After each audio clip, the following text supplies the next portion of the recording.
Okay, everyone, we can just start now. Miko is running a little late, but he will be here.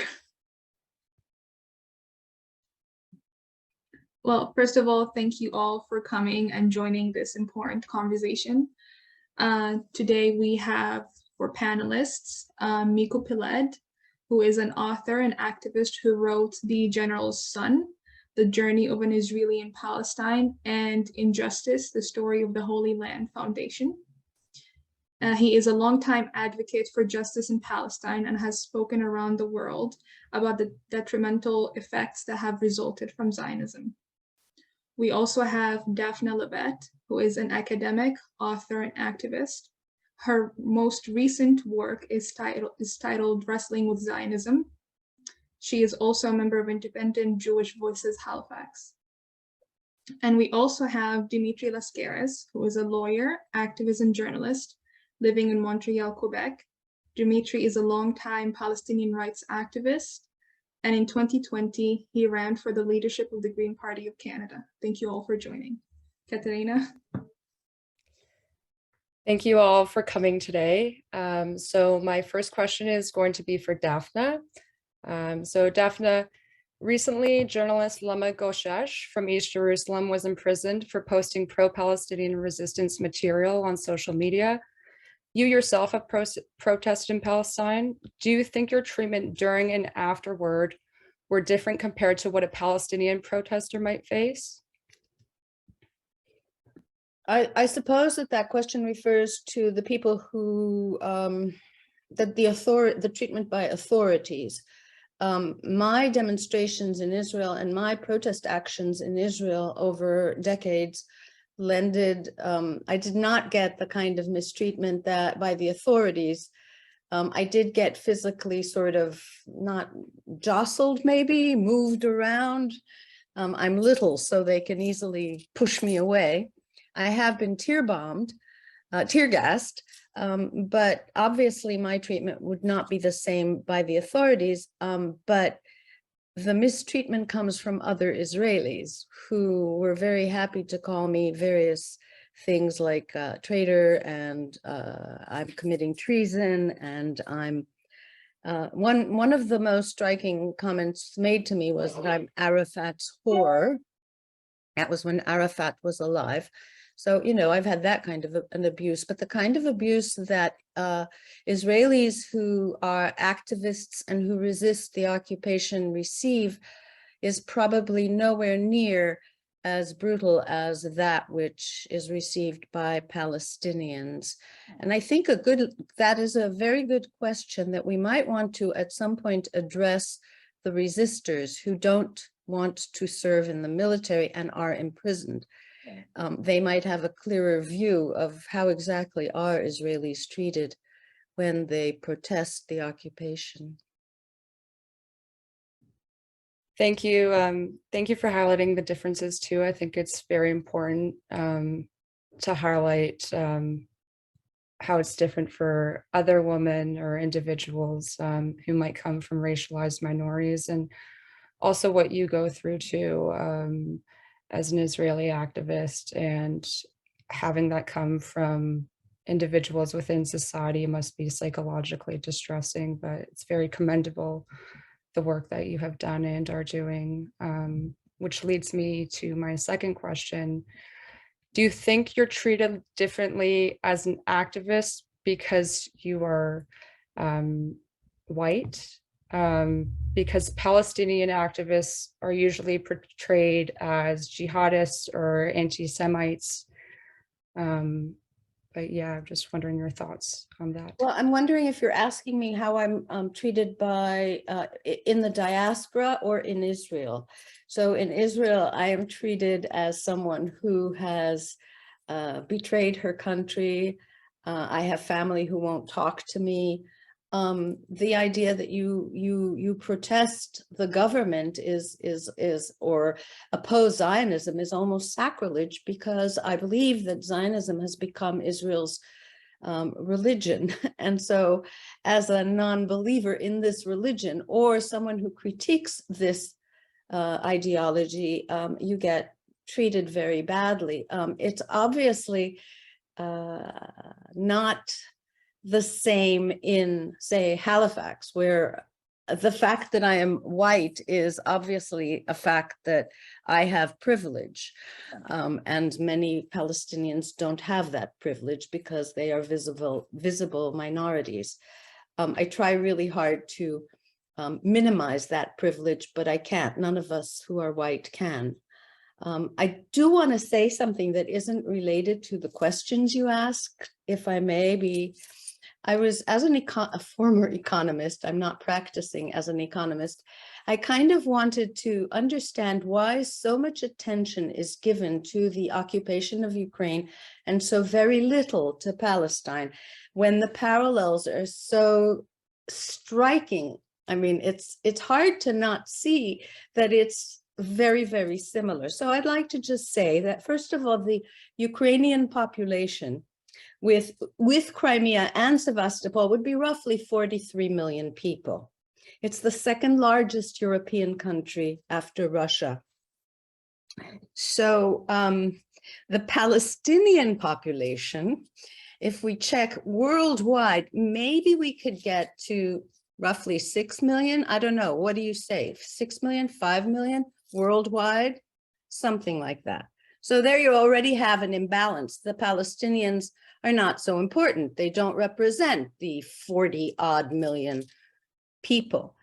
But then there's the cynical economist in me. What about trade relations with the UK, with Ukraine? In March 2020, the bilateral merchandise trade with the Ukraine amounted to a little over 300 million. Do you know what that number is for Israel? It's 1.8 billion. So who do you not want to anger? You don't want to get on Israel's bad side. That is an enormous amount of trade. The amount that Canada trades with Russia is only 0.3% of its total trade. So it doesn't matter if it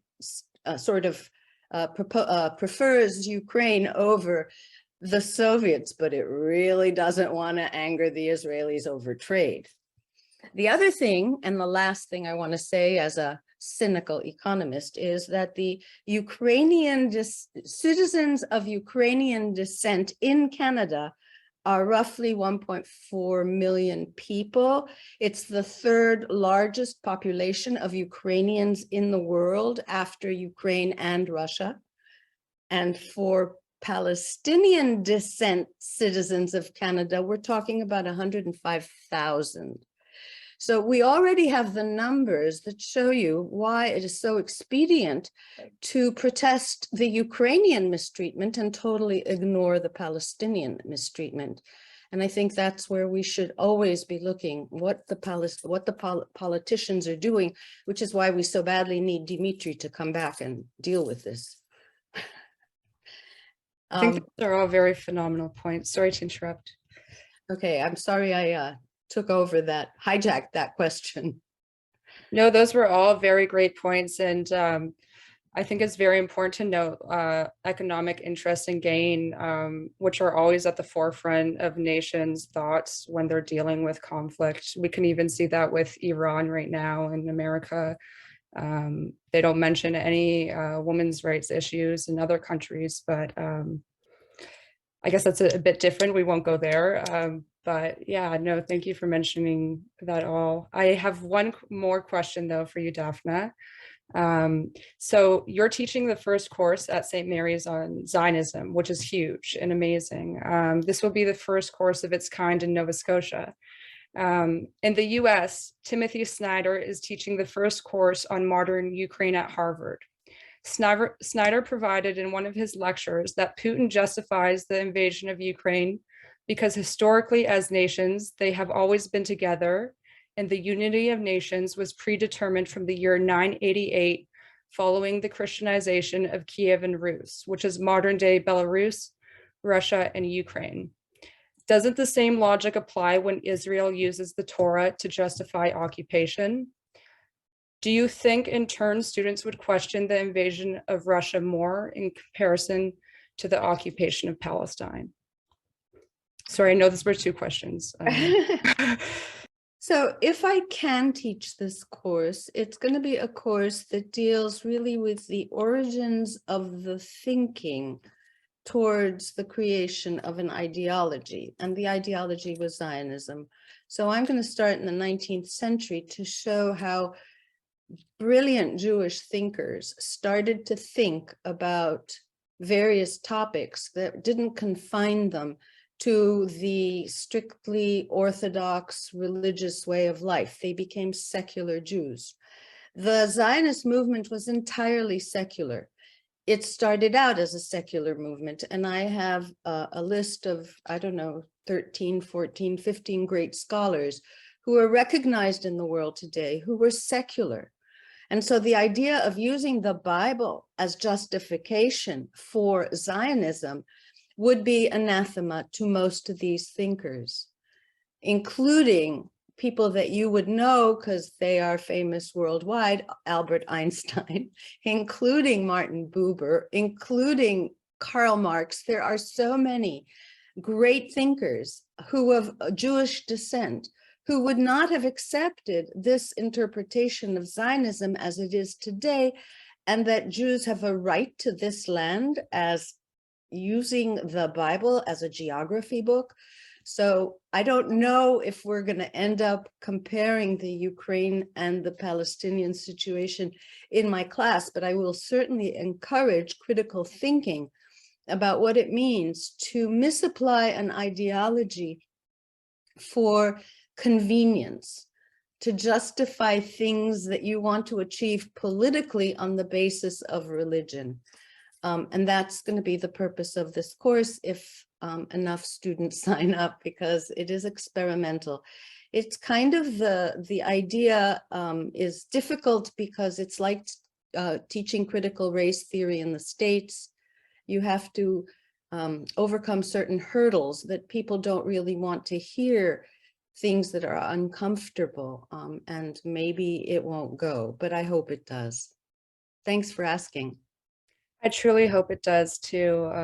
And anyone, if you go to SMU or if you have friends who go to SMU, please tell your friends or sign up for this course, which is offered through the Religious Studies Department.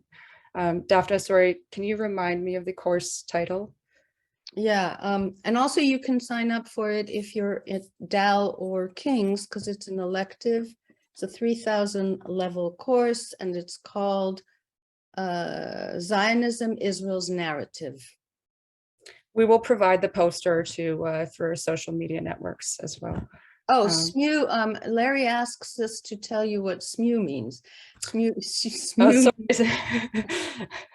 St. Mary's University. Very good point, Larry. Thank you, Larry. Shouldn't talk in acronyms. Thank you, Daphna, so much, and especially for taking on this course. I think change really happens in academic settings where thought can change concretely, I guess. And yeah, thank you for joining us. We'll have a Q&A at the end too. But now we're going to move on to our next speaker, and Yara, the floor is yours. Also, just to clarify, St. Mary's University in Halifax, for everyone that doesn't know. And thank you so much, Daphna. I think it's very brave that you're taking this on, and we really do hope this course does happen. So my set of questions would be for Dimitri. So Dimitri, you ran for the Green Party leadership in 2020, and you've been involved in politics. So my first question is, why do you think politicians ran to the rescue of Ukrainians after the Russian invasion, but not to Palestine, which has almost gone on for almost 80 years? First of all, thank you, Yara, and to your co-hosts for inviting me. I'm coming to you this evening. It's nighttime here, as you may be able to see, from Kalamata in the south of Greece, which happens to be the land to which I consider myself to be indigenous. And I now have an old house here, which I'm spending some time at, but it's a pleasure to be here.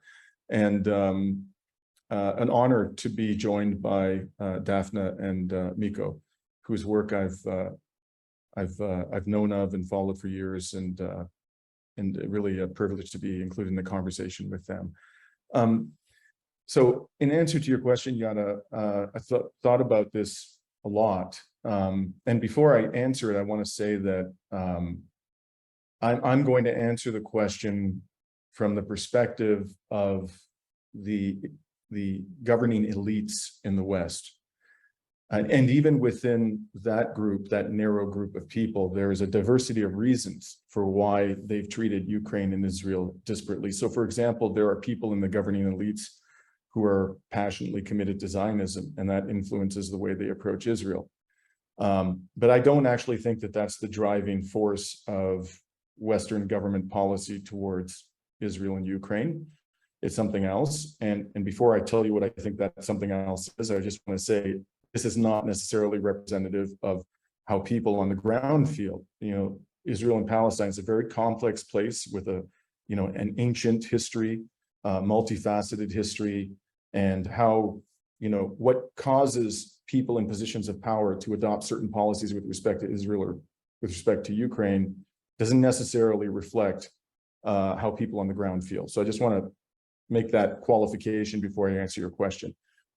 My view is that this isn't complicated. Why are the elites in the West treating Ukraine and Palestine so disparately?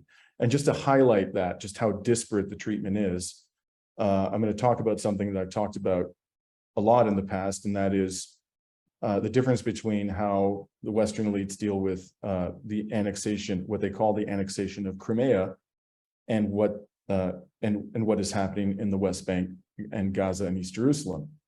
So under international law, as virtually the entire international community recognizes, Gaza, the West Bank and East Jerusalem are occupied Palestinian territory. And Israel, as I understand it, has formally annexed East Jerusalem and has de facto annexed the West Bank and Gaza, and has come very close to actually de jure legally annexing parts, if not the entirety of the West Bank. And this has been going on for decades. The occupation of the West Bank started over 50 years ago. My recollection is that the formal annexation of East Jerusalem happened in the 80s. In all of that time, despite their acknowledgement that this is illegal, this is a violation of international law, and that their claim to believe in the Palestinian right to self-determination, their claim to believe in a two-state solution, no Western government has ever imposed any meaningful sanction upon Israel, ever, in all of that time. Russia, in 2014, I'm going to use the Western language to describe what happened, annexed Crimea. Before that happened, before the annexation, there was a referendum in Crimea. And according to the official results, over 80% of eligible voters voted, and over 90% voted in favor of merger with the Russian Federation. They didn't call it an annexation. They called it merger with the Russian Federation. Crimea had historically been part of Russia for a very long time. And as I understand it, a large majority of the population of Crimea is and has been for a very long time ethnically Russian and Russian speaking. So what happened as soon as this, and by the way, this was preceded by a coup, which was orchestrated, or at a very minimum, supported by Western powers, which overthrew a democratically elected, albeit corrupt, but a democratically elected president of Ukraine, who was trying to strike a balance between pro-Western policies and pro-Russian policies. That's the background. They immediately slapped sanctions on Russia. And those sanctions have been escalating ever since. And it's important to understand, to bear in mind that you can argue, as the West has repeatedly, that this referendum was flawed. It's difficult to say that people are going to campaign freely in Crimea in opposition to merger with the Russian Federation when effectively the Russian military controls Crimea. That's a fair point.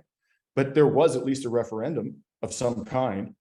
Was there a referendum held in East Jerusalem where the Palestinian people were asked whether they wanted to be part of Israel? Of course not. And if there had been, does anybody doubt for 1 second that it would have been rejected overwhelmingly by the Palestinian people?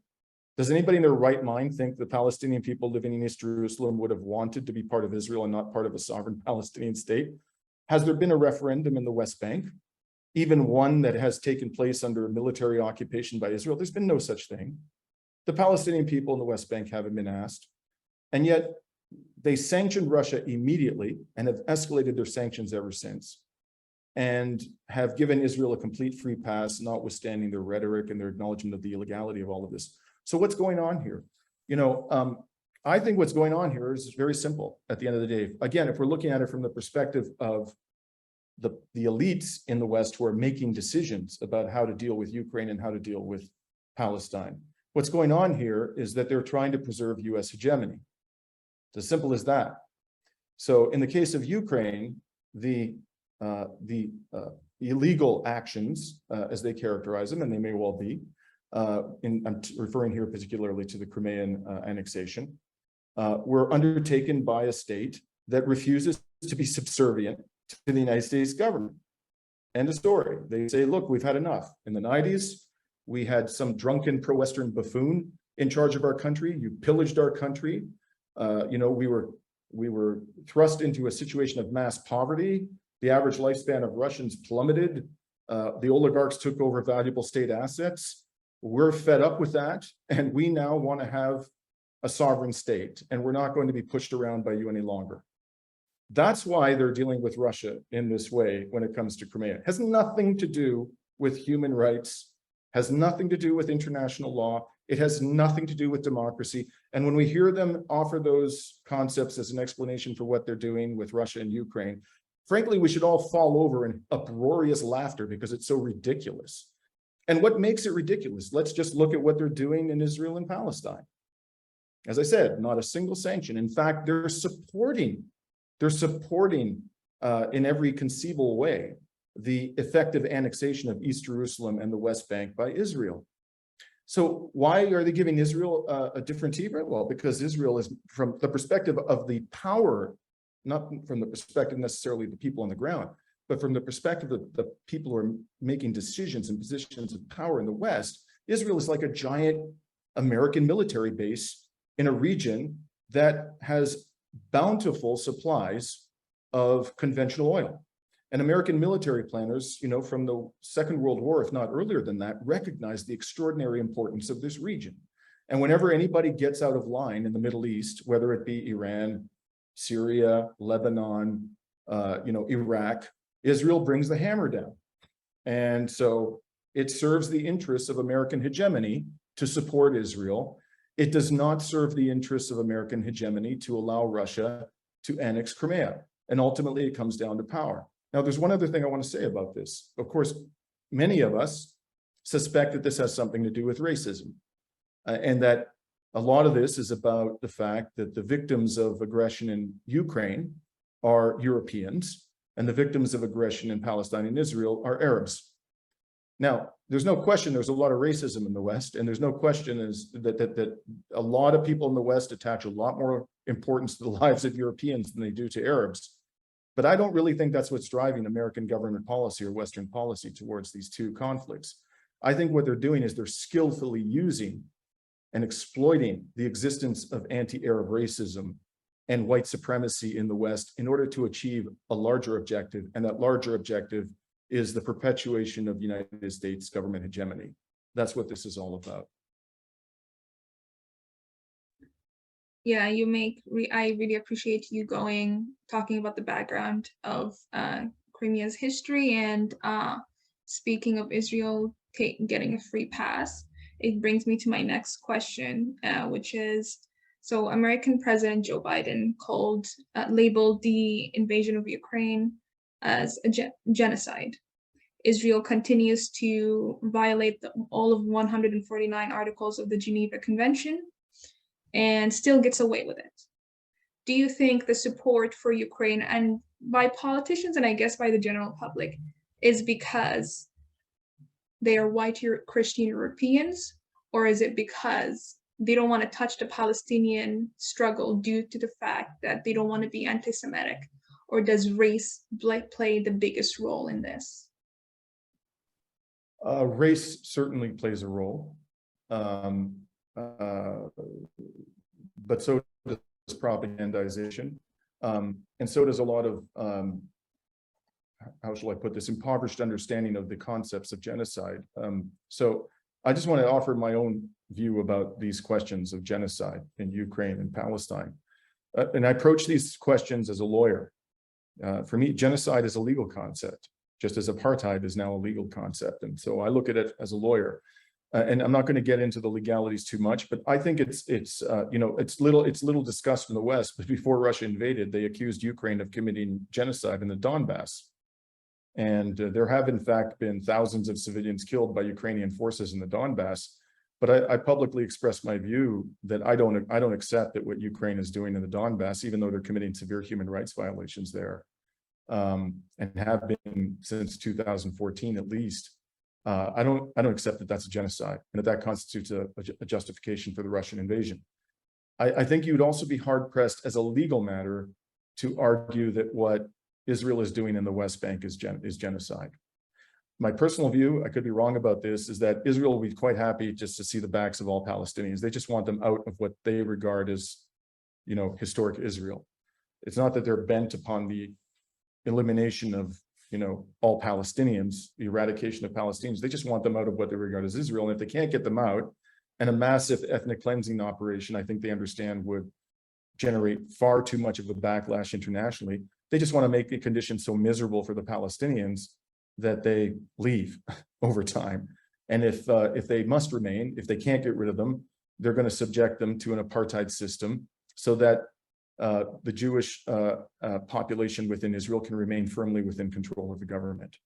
That's what's going on. So I don't think it's genocide. Now, when we get to Gaza, then things become more complicated. I think you could make a very persuasive argument, not necessarily an ironclad one, that Israel is committing, as Ilan Pappé has argued, an incremental genocide in Gaza.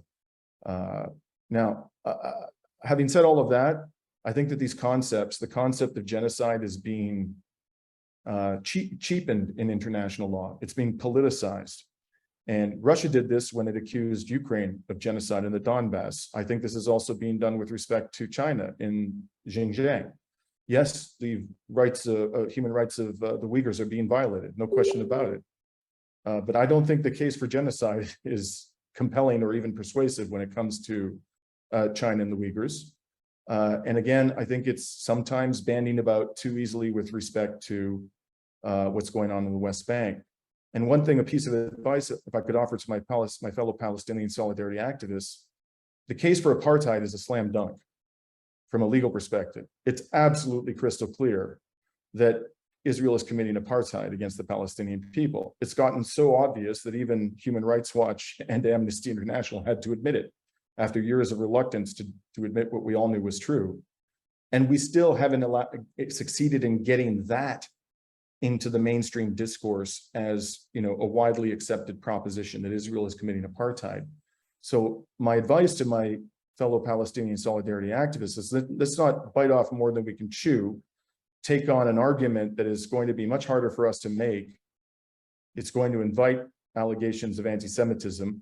Let's stick with what we know we can establish beyond a shadow of a doubt. And so much so that even mainstream human rights organizations are recognizing it. And that is that Israel is committing apartheid. No doubt about it. And so what does all of this have to do with racism? Well, yeah, I have no doubt that if these actions, the treatment that is being meted out to Palestinians was being meted out to by a Russian occupier to Ukrainians, we would have no hesitation in the West, in the mainstream, calling that everything under the sun, including genocide. But because, a lot of people, sadly, in the West do not attach as much value to Palestinian life as they do to the lives of people of European origin, that's not even part of the mainstream discussion. The idea that Israel is committing apartheid or genocide in Palestine. And speaking of racism in the West, so you ran for the leadership of the Green Party in 2020 and you almost won. And do you think your support for Palestine affected the outcome? And could it have been different if you were at the time, if situations were different and you were advocating for Ukraine the same way you're advocating for Palestine, would it have been different? So obviously I can't get into the minds of the people who voted in the Green Party, but I think I can draw some inferences from what I had to deal with. And what I had to deal with every single day of a 7 or 8 month leadership contest was smears from people who support Israel. There was not a single day where I was not smeared on social media, in the newspapers, in debates, even in debates by, one of my leadership opponents. I was smeared on a few occasions. So based on what I experienced, not just in terms of the public discourse and the discourse within the Green Party, but I was actually prevented from entering the contest initially. When I applied for approval as a candidate, they told me I couldn't take part. They gave me 5 reasons, and 4 of them related to Palestine. And they were ridiculous reasons. And ultimately, I was afforded the opportunity to appeal, and I sat in a room with 3 persons who were sitting on an appeal committee appointed by the Green Party. And after hearing my responses to the allegations, they allowed me to participate. But once I was entered officially into the race, the attacks from supporters of Israel became far more intense.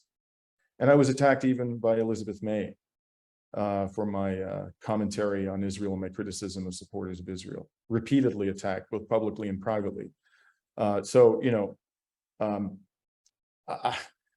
no other conclusion that I can draw, but that, my support for Palestine had a major impact on the ultimate outcome. I just want to, conclude in my answer to your question by pointing out what happened to Jeremy Corbyn. Jeremy Corbyn is a far greater politician than I am or ever will be. This is an individual under whose leadership the UK Labour Party became the largest political party in Europe. I repeat, the largest political party in Europe. He built it because people were so inspired by this passionate anti-racist, this committed socialist to support the UK Labour. Where is Jeremy Corbyn today? He has been completely marginalized. He's been expelled by his own party after having built it up to be the largest political party in Europe. And what was the principal weapon that they brought to bear against Jeremy Corbyn? His support for Palestine, which wasn't even, sort of the dominant theme of Jeremy Corbyn's political career. The dominant theme of Jeremy Corbyn's political career was socialism. And, I think that a lot of the people who used that cudgel to bludgeon Jeremy Corbyn, the cudgel of anti-Semitism and his support for Palestine, I think a lot of them in the British elite didn't actually particularly care about Israel. They just were afraid of the fact that this man was a socialist as I am, and they were going to adopt any tactic, employ any weapon they could to crush him. And ultimately they succeeded. And I think this is the sad truth that any committed Palestinian solidarity activist has to confront in politics in the West today. You're fighting an uphill battle, to put it mildly. I think we saw that even too with Jenica Atwin in New Brunswick. We didn't, yeah. And for those who don't know, Jenica was a member of our, one of the 3 members of our Green Party caucus, and she had the courage to say that Israel was an apartheid state. And the attacks on her became so vicious and relentless that she actually left the Green Party. Unfortunately, she then went to the Liberals. So why she thought she'd be more welcome there, I don't know. But certainly her departure had a lot to do with her willingness to say that Israel was an apartheid state. Well, Dimitri, thank you for sharing your experience, and we do appreciate you being outspoken about Palestine. Like Daphna said, we need people like you in politics, but we really appreciate you taking the time and all of your answers. Thank you. And now my set of questions will be for Miko Peled. Thank you for joining, Miko. Can you hear me? No. Yes, I'm right here. Sorry, I landed late last night from California, and my all my technology stuff is a little bit up in the air, but It's I can okay. hear you fine, and I heard Dimitri, and we're good. Thank you. Okay. Well, Miko, thank you for joining. And my first question for you is just touching base a little bit about Ukraine again. So recently, Ukrainian President Zelensky was photographed posing with an Azov battalion member who was wearing a Nazi symbol patch. Why do you think Israeli media outlets didn't report on this? Do you think if it was a leader from a neighboring Arab nation, the reaction would be different? Yeah, well, yeah, thanks for having me on the panel. And again, I apologize for the technology issues. Well, yeah, there's no question. There's a huge double standard, when it comes to Ukraine. I mean, Palestinians and Arabs in general are always viewed and described as anti-Semitic and compared to the Nazis. I mean, these things Israel does all the time at every opportunity. At one point, Netanyahu, when he was prime minister, said that the idea for the final solution was given to Hitler by Haji Amin Husseini, who was the Mufti of Jerusalem at the time. I mean, the madness when it comes to this is beyond belief. So certainly there's an enormous double standard there, and Israel has it deals with some very racist European governments with no problem whatsoever, because the issue is not Judaism or the rejection of Judaism or racism against Judaism. The issue for Israel is how far is a government willing to support Israel and how far are they willing to support Zionism. And although this is for reasons that I find quite puzzling, people still conflate being Jewish with being a Zionist, and Judaism with Zionism in Israel. And there could not be anything more, further away from the truth. I mean, Judaism and Zionism are diametrically opposed. Being Jewish is a religion. Being a Zionist means supporting a racist settler colonial ideology. It's that simple. So yes, you can be a Jewish Zionist, you can be a Christian Zionist, you can be Joe Biden and a Zionist, and you could be a racist. I mean, it makes perfect sense to be a Zionist when you're a racist in all other ways, because Zionism is an inherently racist and, like I said, violent settler colonial ideology. So that is never the problem. Regimes that have shown tendencies for racism and anti-Semitism are not a problem for the Zionists, and we know historically the Zionists have made deals with the Nazis in the past, even with the Nazis during World War II or in before World War II. So I mean, that's really not the issue. The issue is Israel needs support for its regime of apartheid. Israel needs support for its regime, for its policies of ethnic cleansing, and I would argue. And I know I'm not a lawyer, although I know Dimitri is, but I would argue that Israel is engaged, in fact, in genocide. And I think if we look at the definition of the crime of genocide, just like the crime of apartheid, just like the crime of ethnic cleansing, if we look at the definitions of these laws, of these crimes, as they were defined, and we compare that to what has been happening in Palestine since the state of Israel was established, we can, without, I think, any problem, categorize what has been happening in we can categorize what Israel has been doing very clearly as engaged in these three crimes. Apartheid is the regime that has been imposed on Palestine. Ethnic cleansing and genocide have been taking place. And again, if you look at the laws, the way they are described, and again, all three are laws against, these are crimes against humanity. These are very, very clear crimes, defined very clearly after, as we all know, after the Holocaust, after the genocide of the Jews in Europe. And if we compare them to what has been happening in Palestine since Israel was established, the similarities are very, very clear.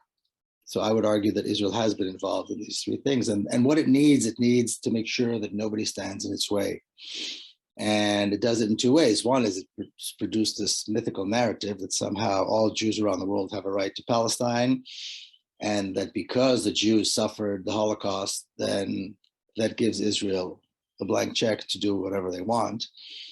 And then the other side of the coin is saying, well, you know, just like the Nazis wanted to kill all the Jews in Europe, the Arabs, and particularly the Palestinians, want to kill all the Jews in, you know, the poor Jews that have come to Israel and so on, and suddenly making itself a victim. So that's how it does that. But that is the most important thing. Whether they collaborate with regimes, I mean, they were strongest allies of apartheid South Africa. I'm sure I'm not telling you anything you don't know. Israel was a very, very, very strong ally of apartheid South Africa. And so this is, you know, the fact that they have no problem with people who show, you know, with Nazi sympathizers and other racists is really not a problem, because Israel is a racist genocidal regime. So it makes perfect sense that they will have these alliances, whereas concern for Jews and the life of Jews has never been an issue, and the welfare of Jews has never really been something that Zionists cared about. And I know that might sound, you know, a little bit crazy to say, but I think if we look at the facts and we look at the history since Zionism was founded, the last 120 years, then it's very, very clear. Yeah, thank you, Miko. It's very important that you highlighted the difference between Zionism and Judaism and how they're completely different from each other. And which brings me to ask the following question, since we're talking about apartheid. So the Israeli army has imprisoned some 12,000 Palestinian children since 2000, according to Adamir. Most of these children were charged with throwing stones, a crime that is punishable under military law up to 20 years. And a lot of these children are tried in military courts. Why do you think other democratic countries are not reacting to this when it is happening in a supposed democratic country, state? Well, that's really, it's kind of an extension, I think, of the previous question, and it's part of the same thing. I mean, the Zionists have done, you know, incredibly effective work over the last, you know, 100 years, if not longer. I mean, since way before the state of Israel was established, in stating their case, in promoting the idea of Zionism and this notion that Jews have a right to return to Palestine, and that the Arabs are, you know, really just, you know, poor invaders who have no reason to be there. And it's the Jews who are the natives of the land, to whom the land belongs, and who should return to the land, and so on. And they've never stopped this campaign. In other words, this campaign has only gotten stronger and more effective over the years, as the crimes against Palestinians have also gotten worse. So the campaign of destruction in Palestine and the campaign to push forward this myth of the right of Israel to exist, the right of Israel to defend itself, the Palestinians being terrorists, the Palestinians just being, you know, invaders, and on and on and on, are very, very powerful, and they go hand in hand, and they have not stopped or weakened or lessened at all over the last, like I said, 100, 150 years or 120 years, quite the opposite. So why should, you know, governments in the West care if Palestinian children are being killed, if Palestinian children are being starved and denied water and denied rights? Why should they care if Palestinian children are being tortured? Why should they care? They're only going to care if their constituents demand of them that they care. But if the constituents are already bought and sold by this Zionist mythology, and here in the United States, I mean, there are Zionist organizations who make sure that the textbooks, the social studies books in middle school and high school describe the reality in Palestine as the Zionists would have them do. In other words, they are sitting at every important intersection: education, media, public service, civil society. And by them, I mean the Zionists. And they are pushing very, very hard an agenda that, unless you're well educated on this issue, is very hard to argue.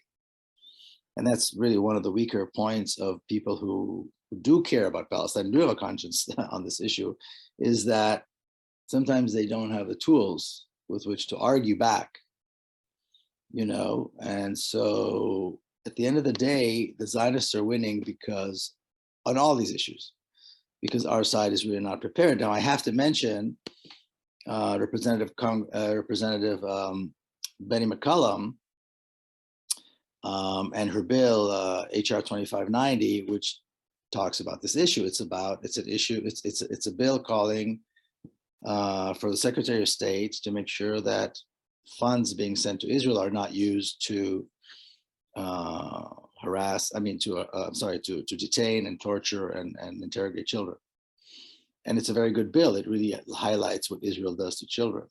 And I was just in Palestine in most of the month of August, and I spoke to Ahmed Manasra's parents, for example. And I spoke to other parents of children who have been tortured and harassed. And you just can't help. I mean, the tears, you just can't help it. You just cannot help it. You see these stoic, strong, wonderful parents, mothers particularly, breaking into tears, and it would take a heart of stone not to join them. And like you said, there are thousands of them. We're not talking about a case here or there. We're not talking about an accident. We're not talking about some, overzealous police officer. We're talking about a system. And so I'm actually working with Representative McCollum's office to put out a promotion that will have her speak about the bill, Ahmed Manasra's mother talk about what she's experienced and what her son's experienced, and one other mother, Manal Tamimi, who maybe some of you know, describing what it was like to have two of her boys, two of them they're both minors, at the same time being interrogated, and her knowing very well what interrogated means. And then hearing that they were sent to the hospital during the interrogation, during the month that they were interrogated, and knowing very well what it means if they're sending the kids to the hospital during interrogation, and not being allowed to visit them in the hospital. When you're a parent and your child is in the hospital, you want to tear your heart out and give it to them. And that's when you're able to sit there and be with them. I can't imagine what it's like to know that not only they're in the hospital, you don't know what happened to them, and you're forbidden from visiting. So the horrors are really, astounding. But why would a European or an American politician care? Why would they care? They have other problems. They have other agendas. They have other priorities. They're only going to care if we as the constituents demand that our elected officials, or non-elected, in countries where officials are not elected, it doesn't really matter. This demand needs to come from the constituents. If you do not, here in the United States, we've got the midterm elections coming up. Anybody who wants to run for office and is not willing to co-sponsor and support HR 2590 shouldn't even be considered as a representative by people who have a conscience. How can you not vote? And some of you may know who Andy Levin is. He's considered a very progressive member of Congress who just lost his seat. He said to me in a meeting face to face, he said to me, no Jewish member of Congress will ever support that bill because it's anti-Israel. And that is such a damning statement by someone who pretends to be progressive. And now he was crying because he said he's losing his seat because AIPAC came after him because he supports Palestinian rights. He doesn't support Palestinian rights. He's some kind of a Zionist, liberal Zionist. But I think this is crucial that the constituents make it clear to people running for office. And it doesn't matter if they're running for school board or mayor or sheriff or any other elected office, because they are all, as soon as they get elected, they get invited to a junket, right, to go to visit Israel. So this has to be very, very, very clear. If we want them to care about those thousands of Palestinian children, we need to make them care. So since we are speaking about Palestinian children, and so it brings me to my last question for you is, so recently the IOF tormented a 7-year-old boy named Ryan Suleiman. They chased him and he ended up dying from a heart attack. The language in the media is pretty gray, talking about what happens, saying stuff like, oh, Palestinians are protesting is really military tactics. The parents are claiming he died from a heart attack. However, if this was any other child from any other nation, the media's coverage and the media's language would be all over this and would be pretty straightforward. Do you think the media plays a big role when it comes to dehumanizing the Palestinian resistance, and how can the media do better, whether it is with language or their coverage of Palestine and the Palestinian resistance? Or is it just people's fear to touch on the world's biggest conflict that's holding them back from doing anything? You know, it's the same. I think it's a very similar issue. You know, we who consume the media need to demand that the media do a better job. I mean, we have to make this demand. And I think in many ways, the corporate media has made itself irrelevant because it does not deal honestly with the issue of with Palestine. And so we have this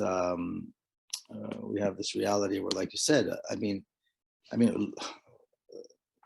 the case you're talking about is just a few days old. I mean, this is something new that's happened, and there's no question that this was horrifying, unjustifiable, and inexcusable crime against this boy.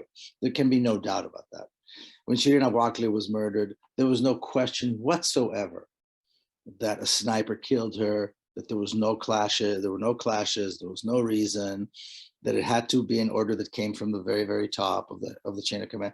These things are obvious, and they're clearly obvious. You don't have to be a genius, you can see them. And look at the response. Look at what the response has been. Look how slow it is. And look how they're always questioning the victim.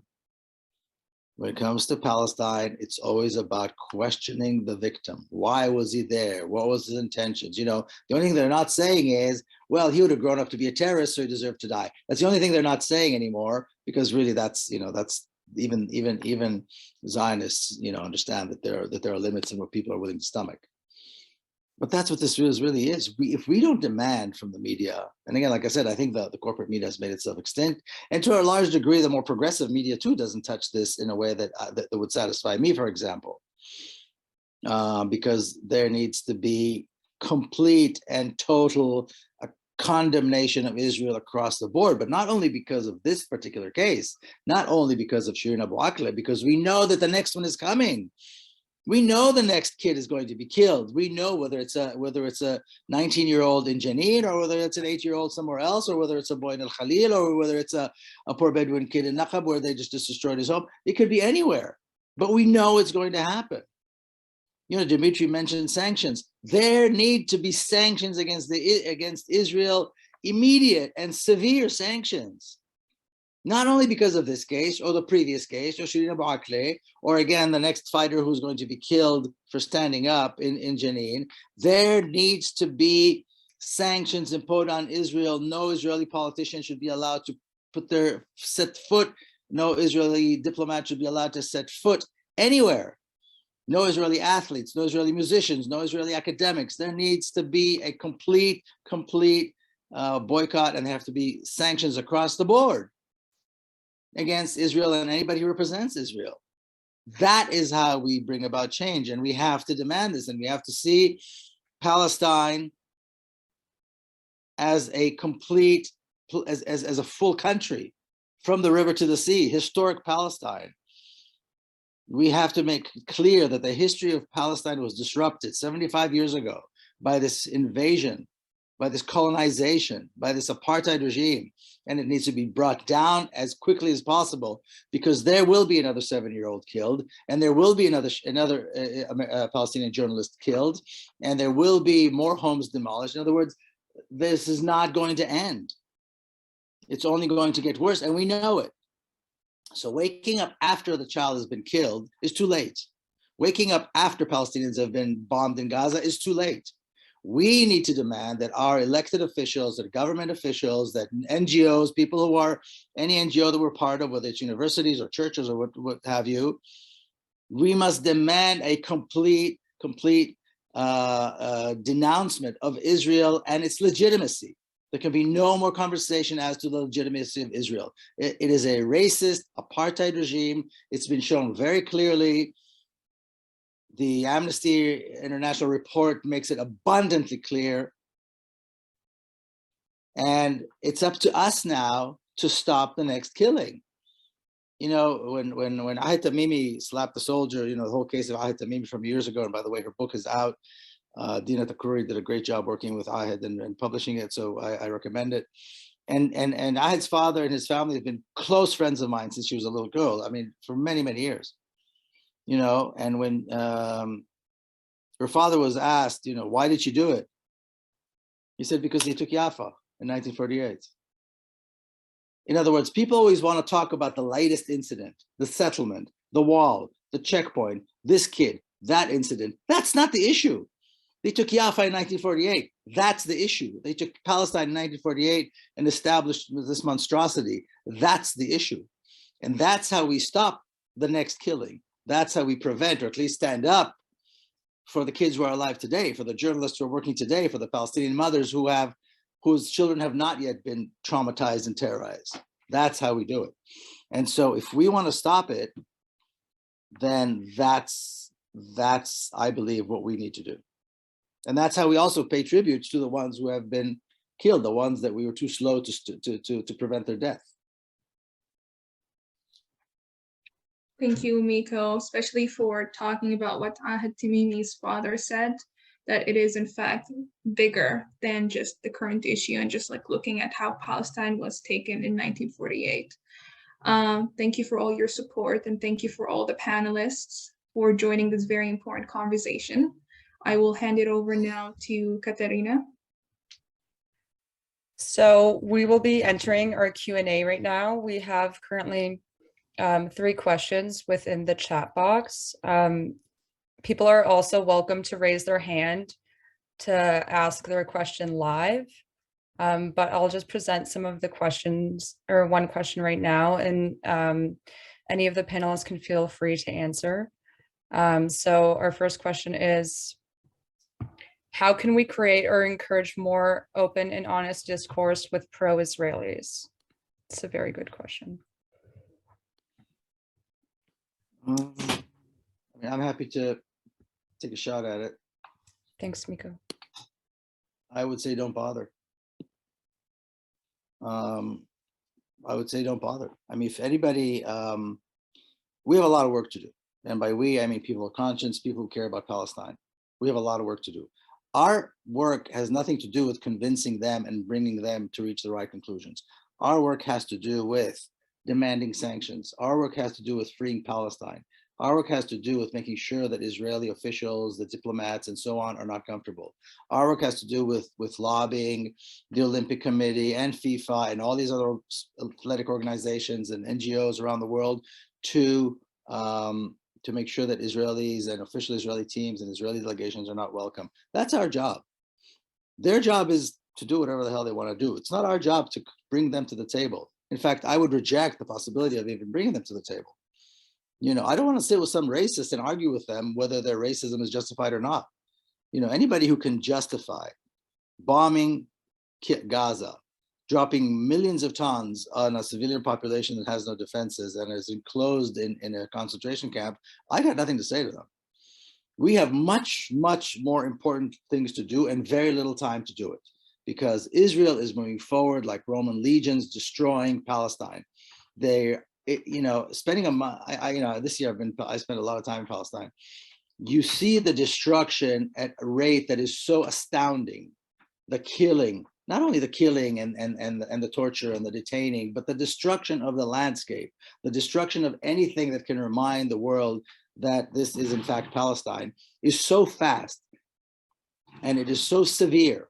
We have a lot of work to do, and bringing them along is not our job. I don't think so. I don't think it's worth our time. It is not worth our effort. It is not worth our brain power. We need to free Palestine. We need to have make it clear to ourselves what the strategy needs to be. We need to make it clear to ourselves what the goal is, and I believe the goal has to be an absolute free Palestine from the river to the sea, with the right of return, and make sure that there are mechanisms to allow the refugees to return. That's what we need to be doing. And there's not that many of us, to be quite honest, on this side who are willing to, put together or put forward the effort and the time. So I say I wouldn't worry about that at all. I think we have much more important things to do, and we need to focus on the things that will actually get us to a free Palestine. I would like to say a few words on this, but Daphna, did you want to say something about this before I add my comments to Miko's thoughts? I kind of feel silenced because I can't combat the rhetoric that we just heard, with which I agree to a large extent, but not entirely. I don't think that we can solve the problem by totally ignoring that side, or by, blasting them out of our universe. They're there. And we need to make sure that there is an understanding at some point. I think that there are many economic factors, as I said in the beginning of my talk, about the economic factors at play that let politicians do what they're doing with impunity.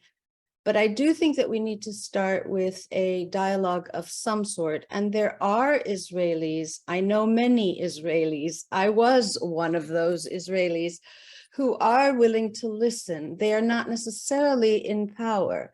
In fact, they're often silenced. We need to make sure that they are heard. I remember many times when, I think I'm older than Miko, and I remember many times when Shalom Achshav started, and when we were in demonstrations in Israel and nobody even mentioned us, we were ignored. It's very difficult to bring out those Israelis who really are sympathetic and want an end to the occupation and want to stop the governments from becoming increasingly fascistic in Israel. And I think we need to reach them, and totally silencing them is not the way. And I also don't think we can do that, because the governments of the world, as we see now, and as Dimitri also pointed out, it's not in their interest to allow us to ignore Israel.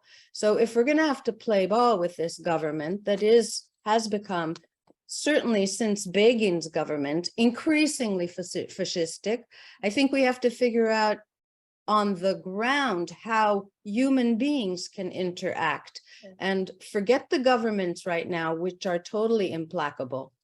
That's my opinion. So I'll offer a few thoughts, recognizing at the outset that I'm at a bit of a disadvantage because I'm not Israeli and I'm not a member of the Jewish community. So it's harder for me to understand the dynamics within those communities. What I've seen is two things, and that really struck me. The one is, on the one hand, I've met people from the Jewish community and people who were born and raised in Israel who did ultimately become highly supportive, passionately supportive of the Palestinian cause. And it's amazing to hear them tell their stories. But they've also been very clear in their discussions with me how difficult that is, and how few members of their communities actually managed, despite all of the pressures, to make that spiritual and intellectual voyage and to get where they are today. The other thing that struck me is how passionate Palestinian solidarity activists from the Jewish community are attacked by members of their own community who support Israel. I just read an article about how Palestinian solidarity activists from the Jewish community in UK Labour were viciously purged from the Labour Party, and accused over and over again of anti-Semitism these people were, committed anti-racists and members of the Jewish community, accused over and over again of anti-Semitism simply because they supported the Palestinian cause. So at the end of the day, I have kind of like mixed feelings about this. All I can say is I try as an activist and as a politician when I've dabbled in politics, which was an unpleasant experience, to commit my energies to where they can be most productively employed. So I look for people who I think are most susceptible to being persuaded by reason, logic, and humanity, and not really try to commit a lot of time to people who seem too entrenched in their views, because we only have so much time to give. So we have to be as productive as we can be. Can I add something that Sure. I think that the place in which perhaps we can be most effective is actually in institutions of learning.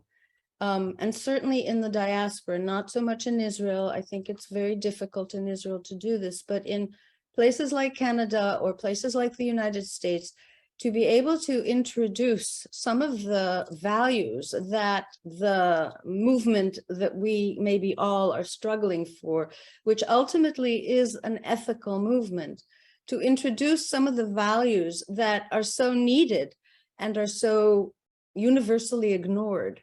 And I think that it's the students who are in their 20s now, or 18 or whatever, who will build the future that we, to a large extent, have contributed to creating and solidifying.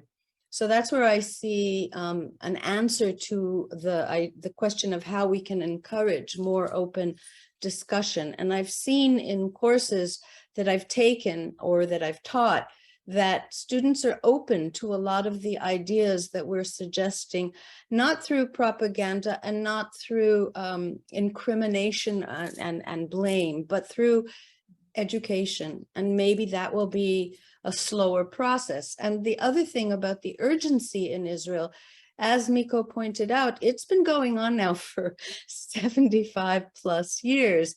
So it can't be seen in the world as urgent because it's not like the Ukraine, which just happened. And yes, there is a history that we can put it into context, but this situation in Israel has been ongoing, so we can ignore it. It's already there. Let's just ignore it. The world sees it as a fait accompli. It's not going to change. And that's the sad part, which we have to change, I think.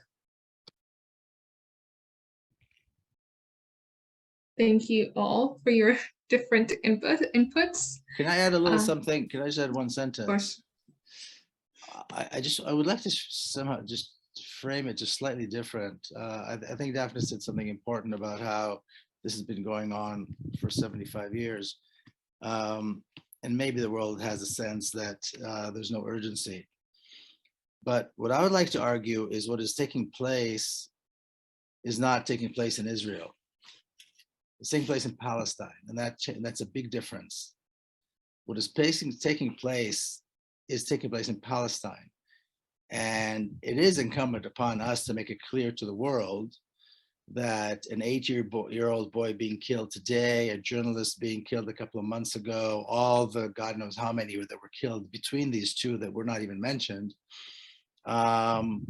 This is part of life, and it's getting worse. And I want to also make it very clear that if anybody thinks that this great monument of Al-Aqsa, which has been crowning Palestine and crowning Jerusalem for 1,500 years, is safe, they're out of their minds. I was there during Tisha B'Av when Jews commemorate the destruction of the temple, and I went on the Al-Aqsa compound with settlers, and I'm telling you very, very clearly that there's an urgency that is beyond what anybody can even imagine, and the world is kind of numb to it, as Roger Waters sings, comfortably numb, but it is incumbent upon us to make it clear that there is a severe urgency here, and we need to act and act quickly. I'd just like to make a comment too. I personally have gone to school with pro-Zionists, and they were my acquaintances and actual friends. And I can firmly attest that people change, and you can people change not by also political discourse, but just telling them stories. I would just tell people the stories of what I witnessed in Palestine and not hitting them with arguments or facts. And I could just see their hearts opening up. And I think also that a lot of pro-Israeli communities experience a lot of propaganda, and there's a lot of children who grow up with propaganda. So I think it's very hard to separate yourself from that when you're so immersed in it. And if you don't have like-minded people around you. So I do agree with Daphna. I think that we should have an open conversation. And I think although there are people who are not willing to change, I have hope that there are, but that's all I have to say. Well, let's hope people change. So the next question is, this is a long one. So I have heard, it's from Tina. I have heard Miko say on several occasions that Israel must be brought to its knees. They must be sanctioned, should be shunned from sports, entertainment, everything. And I wholeheartedly agree. Will this help dismantle the power structure that the Zionists have put in place everywhere in the West that enables Israel to get away with all the crimes it is committing? I think that is the underlying cause of not only the continuation of the crimes, but Israel's ability to silence those who criticize its apartheid state and its violations of human rights. If we dismantle this power structure, everything else will fall into place, i.e. the freedom of Palestine, which is the ultimate goal. Thoughts from the panelists on this important point? I'd like to say just one thing, that the BDS movement has been in effect for a long time, and that was one of its intentions. Tanya Reinhardt, who was a good friend of mine, was one of an activist academic who wrote a lot about the BDS movement, and the attempt was to make sure that Israel's crimes were recognized and seen by the rest of the world.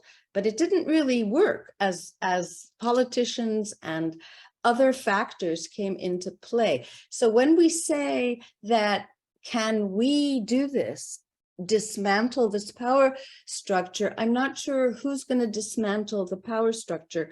Is the question, are we activists going to be able to dismantle it? Or is it just in a utopian situation if we dismantle it? I don't know how effective we can be in arguing the horrible situation that exists in Israel-Palestine, that it will suffice to dismantle a power structure that's been in place for so long. I think we have to be a little bit more strategic in how we approach this. I don't know that I have an answer. Maybe Dimitri and Miko do. Maybe Yara and Katerina do. I don't have one. I think, Theo, even the case that you're involved with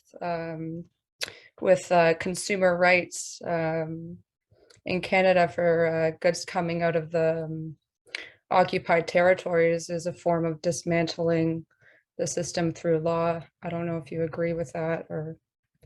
Yeah, so thank you for raising that, Katerina. That's, this is a case relating to the mislabeling of wines produced in Israel's illegal settlements as product of Israel. And ultimately, my client, David Kattenberg, a fierce defender of Palestinian rights from the Jewish community in Canada, succeeded in getting the Canadian government, after a 5-year legal battle, to say, no, these labels are untrue, and you need something more on those labels to inform people. Ultimately, however, legal actions are a tool of many that we must employ, and ultimately these various tools, we have to employ every tool in the toolkit here, because we're up against enormous obstacles, must be designed to do one thing, and that is to make the costs of supporting Israel, the political costs, and we're very clear, the people who are driving government policy towards Israel, we have to make the political costs higher than the political benefits. So, and we have to bring every conceivable, as I said, tactic to bear in order to make sure that they understand that. you're going to lose more than you will gain by supporting Israel. So how do we do that? We do that through, BDS campaigns, which highlight violations of Palestinian rights and, the profits being made from the violations of those rights. We do those through legal actions. We do it through, legal seminars where we explain international law. We do this by writing articles in newspapers. We do this by getting out in the streets and protesting. And the accumulation of all of these activities, if we do play our cards right and we're persistent and relentless, as Noam Chomsky is spending many times, these battles are not won in a day or a week or a year. They're won over years and sometimes decades. But when the accumulated costs exceed the benefits to supporting Israel, we will win. And ultimately, we will win. I have absolutely no doubt of that. This is a house of cards, this apartheid regime, and it will come crashing down one day. I don't know when that day is going to come, but when it comes, it'll come crashing down faster than we ever imagined it would come crashing down. Just like that. And we just have to keep up the pressure and increase the pressure and make the costs higher than the benefits of supporting Israel.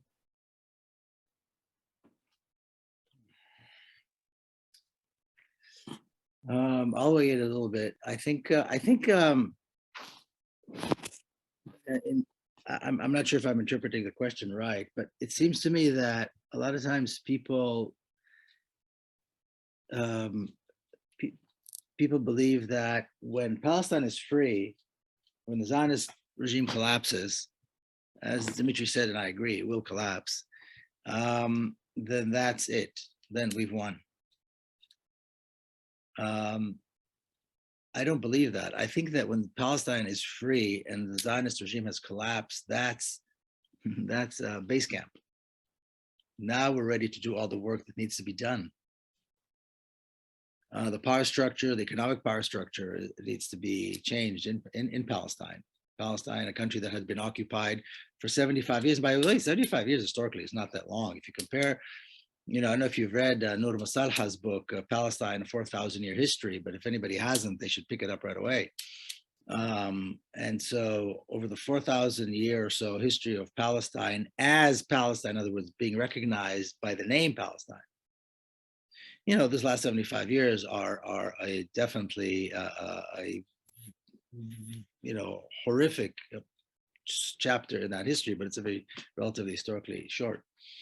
But when that happens, and when Palestine is free, and there's free and fair one person, one vote elections from the river to the sea, one person, one vote.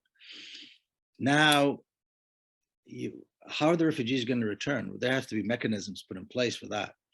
How do we pay reparations?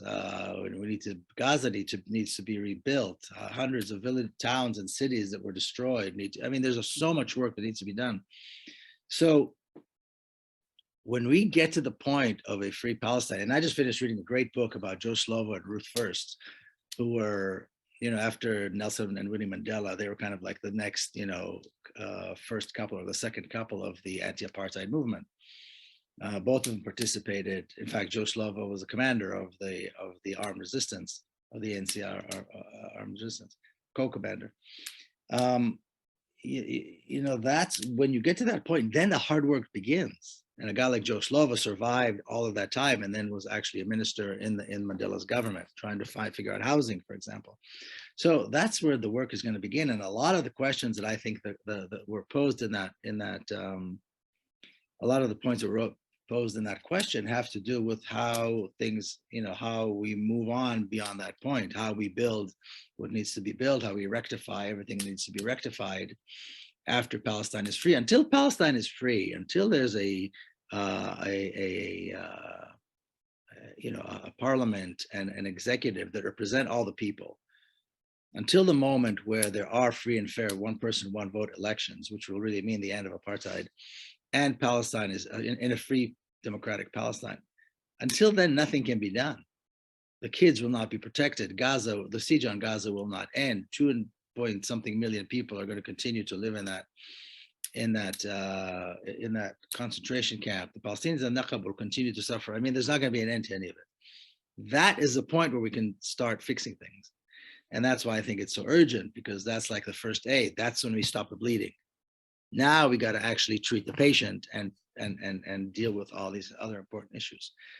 So I think that's, and again, I hope I interpreted the question correctly, but I think that's how this is going to work. And again, to stress the urgency of what needs to be done so that we can start the rebuilding, so that we can start the healing, so that we can start bringing these two nations, who I don't think are Jews and Palestinians, I think they're Israelis and Palestinians, because the people that are there are Israelis and Palestinians, how we bring these two people to live together in a functioning democracy. All of that, none of that is going to happen until Palestine is actually free. And yes, I do absolutely believe that that is only going to happen after Israeli society is brought to its knees.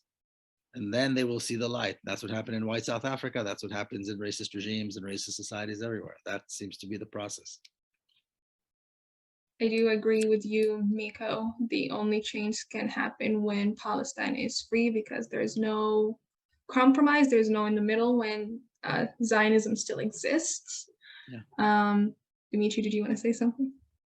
Very quickly, I totally agree with what Miko said. And I'll just say that I learned that lesson just by spending a little time in South Africa 10 years ago, which is way beyond, the time at which apartheid ostensibly ended in South Africa. And what I saw with my own eyes, I was far from persuaded that apartheid had ended in South Africa. That was 10 years ago. I saw, what was very distinct and shocking levels and forms of segregation in South Africa. I expected to see a much more egalitarian society. So I think Miko is absolutely right. There will be a lot of critically important work to be done, and no one should take it for granted that if that apartheid regime falls, that the next day there's going to be democracy and equality in Israel and Palestine. I mean, that's not something we can't take for granted at all. Great point, both of you. So the next question is, so here in Canada, as a Palestinian, I have witnessed and experienced anti-Palestinian racism. We are silenced about and denied the expression of our very identity and experiences. We have always taken a defensive posture because we are responding to an attack, when in actual fact, we have our own experience to focus on, that if brought to the forefront, will be the only relevant issue. Our experiences will then demonstrate why, for example, the IHRA definition of anti-Semitism is racist against Palestinians and should never be allowed to exist in schools, policies, or other governments. This is not a question, but I would love your view on this stance. And for the record, I agree with Miko that Zionists or any racists should not be invited to the table. Thoughts? I kind of would like to say that you don't have people identifying themselves as racists, but we see them in every country, in every place, in all of Europe, in the States, and even Canada isn't exempt. And a lot of them aren't even aware that they are racists. So in dealing with Israel, I think that we need to make sure that the image of the Palestinian in the world and in Israel is elevated. I mean, I would like to make one practical suggestion for the Israeli Board of Education to require that Mahmoud Darwish's poems be read. I think that it's important that in high schools everywhere, people should be reading Edward Said, even as a starter to introduce the fact that there are Palestinians of enormous intellect who have made enormous contributions. There are lists of books and articles and thinkers, but they're never visual in the Western media, and certainly not in Israelis' curriculum. So I think that would be a starting point. I wanted to say that recently there's a Netflix movie serial called Mo, which I had a virulent anti-reaction, because Mo is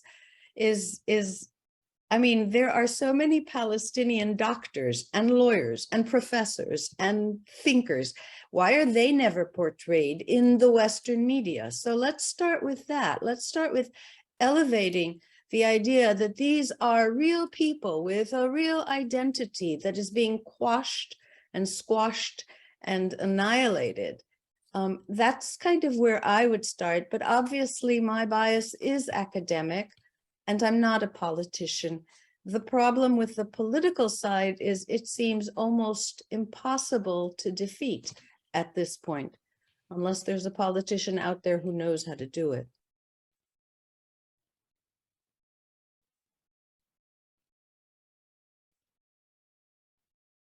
Anyone else? No? Okay. So this question is, so what initiatives that you've been involved with that you feel have made the biggest difference? Which Palestinian activists have you met that made the biggest impact on you and why?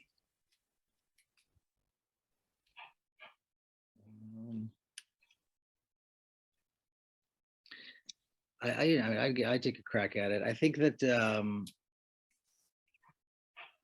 in the comparison between Palestine and South Africa, and by the way, the two apartheid regimes were established around the same time.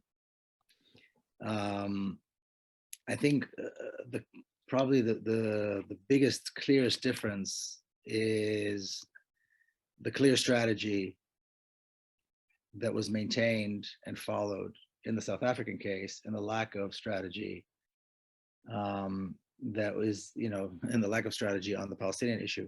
And to this day, like I think a previous question, listener asked, the Palestinian issue is following the Israeli story, the Israeli attacks, the Israeli actions. There's not an initiated strategy. There's not a strategy to initiate, and that's a big problem. To point out a particular thing that may or may not have been effective, I think speaks to that problem. I think by and large, there's a serious lack of strategy. And again, probably the biggest example today is the fact that people still talk about an Israel as opposed to talking about Palestine. People still relate to Israel as somehow an entity that has legitimacy, as opposed to the occupier of Palestine, the apartheid regime that has been imposed on Palestine. The country is Palestine and needs to remain Palestine. And whether Israel agrees or doesn't agree is not the issue. Whether some Israelis believe in a two-state solution where some, a small portion of Palestinians will be allowed to have some kind of some little bit of autonomy. That's not the issue. And I don't think there has been anything that has been terribly successful, any campaign that has been terribly successful, precisely because of this, precisely because on the Palestinian camp, the Israelis have been able to infiltrate, number one, there's no question about that. And when I say Israelis, I mean the Zionist organizations around the world. And they're also, 10 steps ahead of us. We're always following them. We're always trying to appease them. We're always trying to react to them. We're always trying to make Palestinians look like not terrorists, as opposed to saying this whole claim that Palestinians are somehow terrorists is vile and offensive.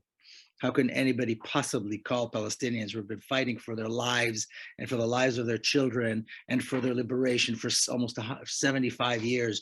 How can anybody have the I don't know what it takes to call people like that terrorists, as opposed to, and stop admiring these Israeli generals. I just wrote a piece about this guy who's going to be the next Israeli chief of staff. In 2013, there was a piece about him in the New York Times, calling him a general and a philosopher, as though he is some kind of a thinker, some kind of a great, I don't know what, where he's a cold-blooded murderer with Palestinian blood on his hands. It should be in jail and should be tried for war crimes. And the New York Times somehow thinks that he should be heralded as some kind of a philosopher and a kind general.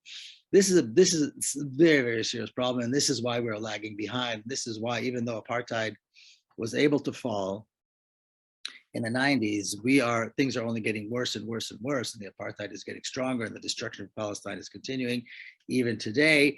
And in many ways, it sometimes looks like maybe things are looking up, because you have a poll here that says that the Jewish youth in America think this, and you have a poll there that shows that, and nothing is changing on the ground. Things are only going from bad to worse on the ground. And people still look at Israel as a government that is separate from society. Israeli society has voted for this government, and they vote for them over and over again. You look at the makeup of the Knesset, it is a bunch of racists from start to finish. You know, there are hardly a handful of people there that you could even talk to. And so we need to take a step back and say, well, what is a strategy that we can put together to finally free Palestine? Unless we make it clear that we reject Israel, we reject the Israeli premise, we reject the Israeli legitimacy, unless we make it absolutely clear that Palestinians can't possibly be called terrorists, they have a right to fight, they have a right to stand, they have a right to use whatever means they feel are necessary in order to resist. Unless we start seeing Palestinians as humans with rights, including the right to fight, nothing is going to change on our side, and we're always going to be 10 steps behind the Israeli propaganda. If we have to apologize because Palestinians and say that Palestinians are actually people, we already lost. They need to apologize for having such, a policy of 75 years of racism and crimes against humanity, and until we get to that point, until we raise ourselves and make ourselves, able to fight that fight, we're always all we'll have is a campaign here, a campaign there, and it doesn't really matter. None of them are going to be terribly successful. Thank you, Miko. So we have 2 more questions, and actually they're live questions, and we're going to end after these questions. So our first question is from Elizabeth Block, which now, Elizabeth, you should be permitted to speak right now.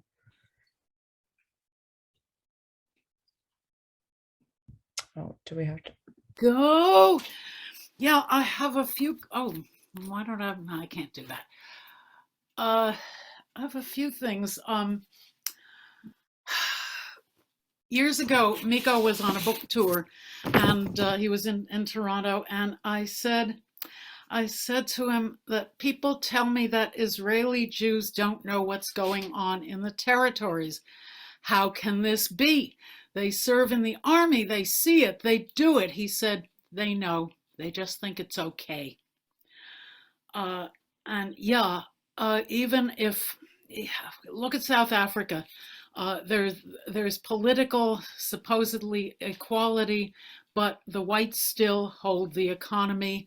And I'm afraid that is probably what would happen in Israel, certainly if they can help it. I don't think you have to bring Israel to its knees, but I think we do have to make Israelis suffer something, because at the moment, no. I remember I think it was 2014, just before the massive assault on Gaza, somebody came along to our weekly vigil and said, what's life like for Israeli Jews? I said, they're fine. They go to the beach, they go to the mall, they go to work, they go to school. The occupation doesn't touch them, which, except for the psychological effects of being occupiers, was pretty much true. And I don't think they're... Sorry, Elizabeth, we just have a select amount of time, but do you want to get to your question? I don't mean to be rude. Not really a question, but I think people might want to comment on this. I don't think there's nothing Palestinians can do. I think they should bear in mind the motto, begin as you mean to go on. I think they should, I'm a North American Jew and safe in Toronto, but I think they should do what little they can to try to create the society they want to live in. And in some ways, Israel will probably try to stop them, but that's all they can do. Thank you for your thoughts. So next we have, sorry if I mispronounced your name, Iraqi, and you should be allowed to speak right now.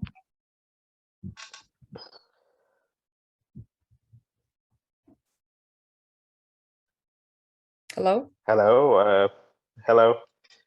Yeah, I'd like to say something about the situation of the Jews in the world. I think the state of Israel is kind of demonizing the Jews worldwide, because now the reputation of the Jews in the world is destroyed because of this state.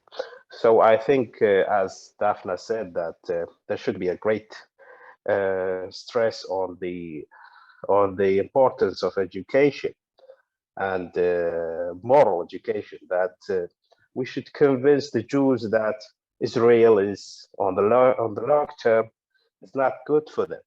So should the Israeli themselves boycott Israel, because on the long term they're going to be hated by all the people around the world, and who benefits from this is the big corporations worldwide in America or Britain, I don't know.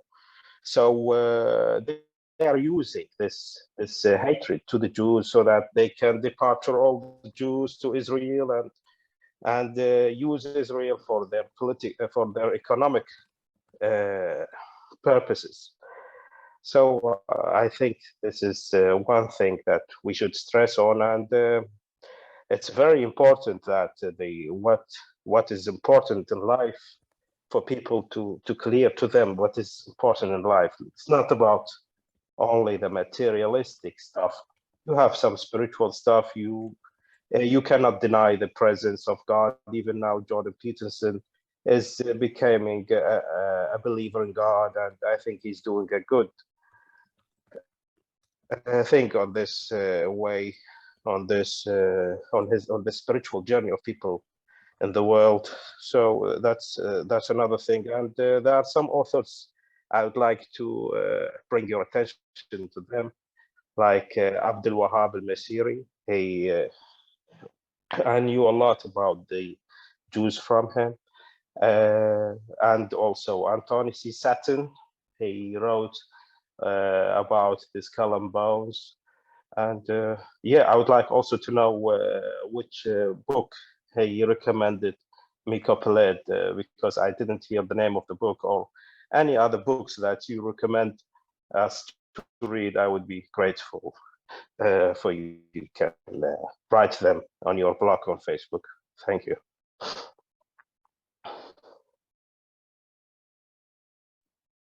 I'm happy to repeat the names of the books if you'd like me to. Maybe somebody can write them down in the chat.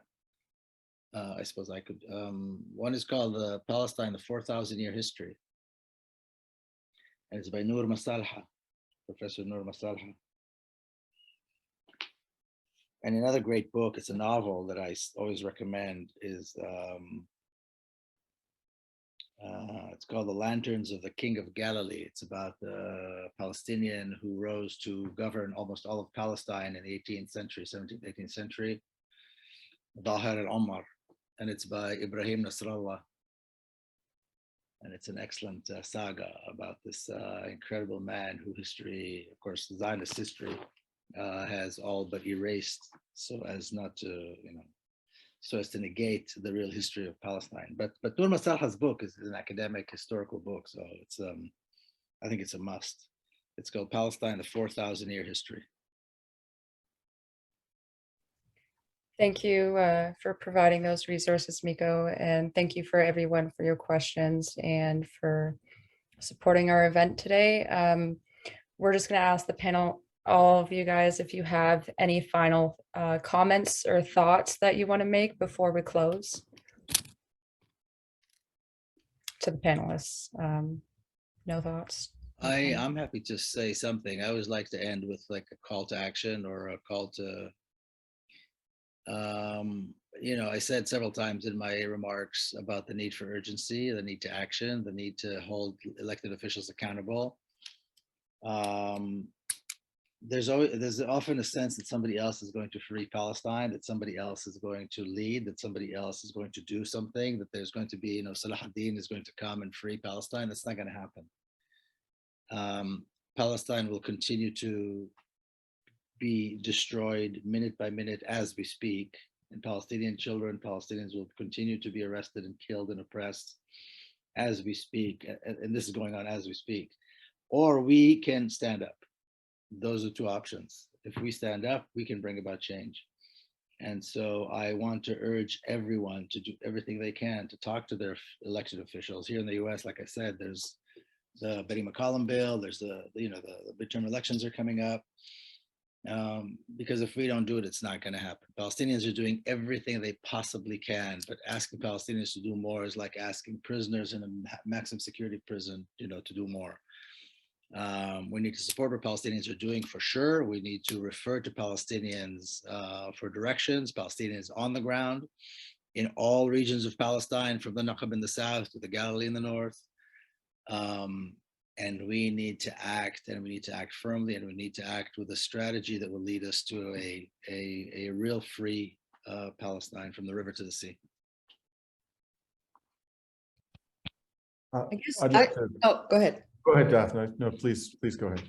Okay, I just wanted to say that many of the people in this who have participated in this webinar are already convinced that Palestine has to be free and that the occupation is immoral, illegal, unethical, and all of that.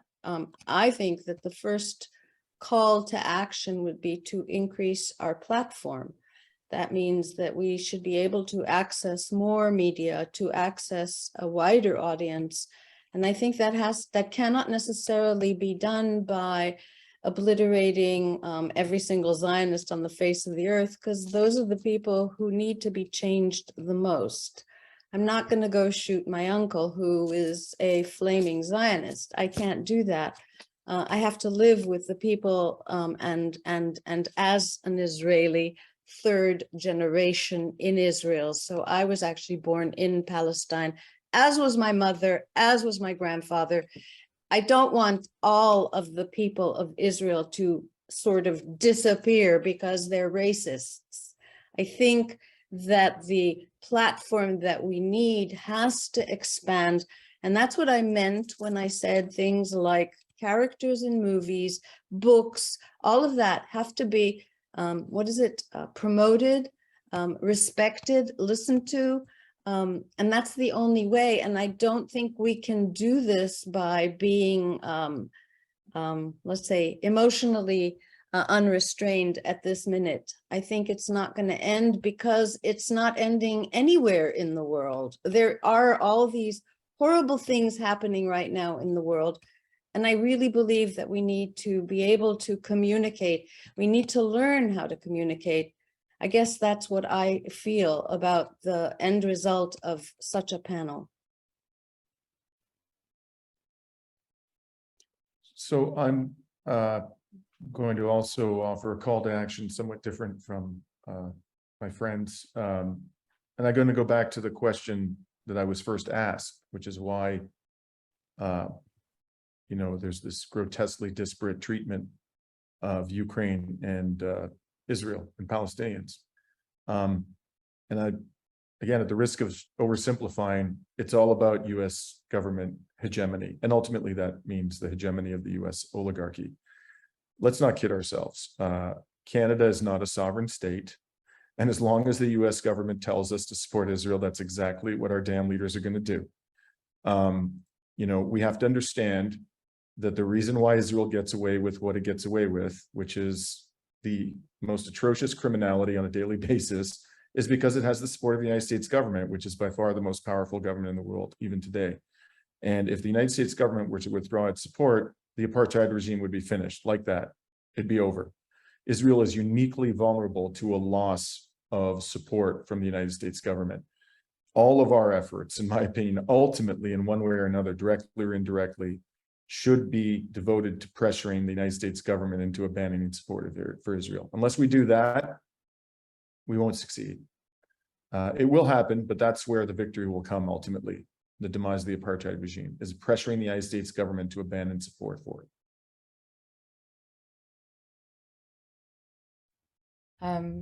Well, thank you everyone so much for your final comments and thoughts, and for continuously supporting us in our organization. Thank you also to all the participants who came. The West has silenced the voice of Palestine for too long now, and we must continue to focus and stay strong in the fight for Palestinian human rights. Please keep spreading awareness and stay tuned for more events. Yeah, we're very thankful to have you all, and wish you all peace. And yeah, well, ciao for now. Thank you Thank so you. much. Thank you all. Thank you. Thank you. Bye. Bye, guys.